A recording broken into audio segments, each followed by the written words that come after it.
Meu nome é Lohane Arcanjo e esse é o resumo da minha iniciação científica do último ano. O tema que eu escolhi foi Cartografia da Covid e a situação da classe das trabalhadoras domésticas no Distrito Federal. Essa pesquisa foi desenvolvida no âmbito do grupo de pesquisa Cartografia da Covid-19 e a Mulher no DF, junto ao Observatório Amarelinha, que é o Observatório de Estudos Feministas em Arquitetura e Urbanismo da FAO-UNB, e a minha orientadora foi a Carolina Pescatori. Bom, ao longo desse ano, a gente ia produzindo a pesquisa e divulgando alguns resultados parciais, no sentido de que a gente entendia que essas informações deveriam chegar às pessoas que mais precisavam, né? Para isso, a gente montou as redes sociais e, utilizando a própria linguagem das redes sociais, fomos divulgando ao longo das semanas posts informativos para que essa informação chegasse a cada vez mais pessoas. O interesse pelo tema veio a partir da constatação que as empregadas domésticas reuniam uma série de eixos fundamentais para a gente entender quais são as principais problemáticas da pandemia, como o transporte público, a informalidade, a possibilidade ou não de quarentena, a condição da moradia dessas pessoas no sentido de poder fazer um isolamento, o deslocamento pela cidade, a impossibilidade física de fazer um trabalho remoto, e porque a gente viu ao longo dos meses as notícias a respeito do emprego doméstico ser ou não considerado serviço essencial. Para começar, a gente fez uma revisão da literatura para aprimorar esse arcabouço teórico, né? E, primeiramente, a gente começou com o estudo dos feminismos, né, entendendo quais as respostas que esse feminismo dava para essas mulheres. Também fomos entender as relações produtivas e a mulher, e principalmente o trabalho doméstico no Brasil. A parte da pesquisa empírica foi, primeiramente, uma coleta de dados, a sistematização de alguns desses dados e a espacialização para que a gente pudesse produzir um material visual a partir dos resultados.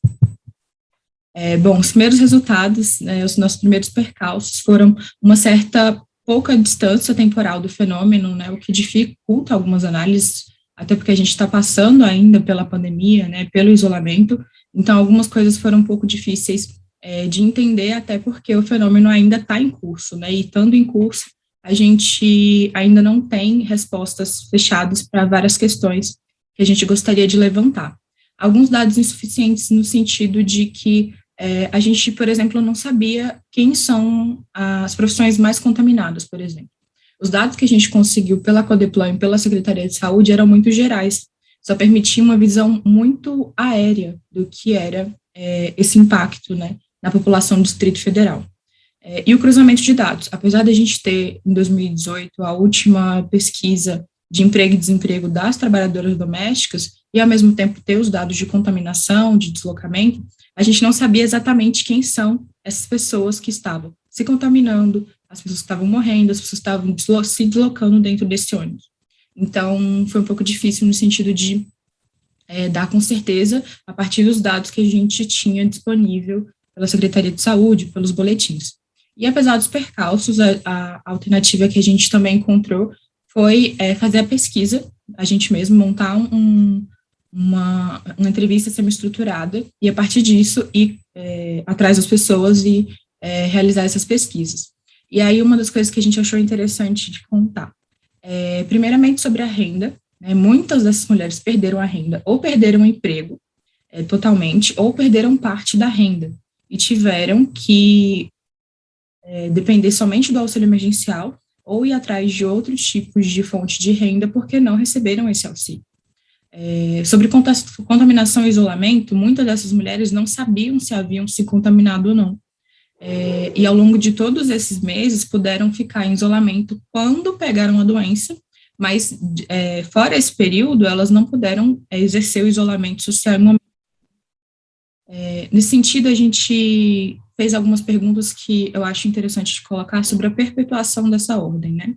Essas mulheres começaram a trabalhar muito, muito cedo, e a partir do momento que elas saem de casa e não podem estar dentro da casa com seus filhos, a gente vê que as filhas, as meninas, filhas dessas mulheres, acabam por ajudar ali na casa e não conseguem, por exemplo, estudar ou, por exemplo, não conseguem procurar outra profissão, porque são inseridos muito cedo nessa lógica e acabam que vira quase um determinismo, né? Se a mãe é empregada doméstica, a filha já começa ali muito cedo a trabalhar com isso na própria casa e aí continua sendo empregada doméstica e não consegue ter tempo para fazer outras atividades. Bom, na conclusão, a gente pesquisou um pouco, né, sobre o feminismo e as respostas que o feminismo classista deu para a gente foram muito interessantes. Ao contrário do que muitas pessoas pensam, né, Marx não foi só um teórico do comunismo, ele partiu do entendimento do ser nessa sociedade burguesa e das suas relações. A importância da centralidade do trabalho, né, já que é uma primeira objetivação no sentido de que é aquilo que nos torna seres enquanto seres dentro dessa sociedade. E apesar da gente ter uma falsa igualdade jurídica, a gente sabe que a desigualdade que é o fato, né? Essa falsa igualdade jurídica, que considera todos iguais, na verdade, é só uma forma, mas a essência, né, que acabamos ficando todos desiguais dentro dessa sociedade de classes. Outra questão era sobre a reprodução social, né, que é um conceito fundamental para a gente nessa pesquisa, que é o conjunto de atividades que a gente realiza para se manter vivo, né, sejam as necessidades do estômago, as necessidades da alma, e a exploração e o desemprego, né, quem realmente paga a conta dessa crise. A partir do momento que se instala uma crise sanitária, quem é que realmente pode usufruir desse isolamento? Quem são as pessoas que têm seus empregos garantidos, que conseguem manter a sua renda? Então, nesse sentido, era isso um pouco do que a gente queria contar. E para finalizar, são mais de 566 mil vidas perdidas.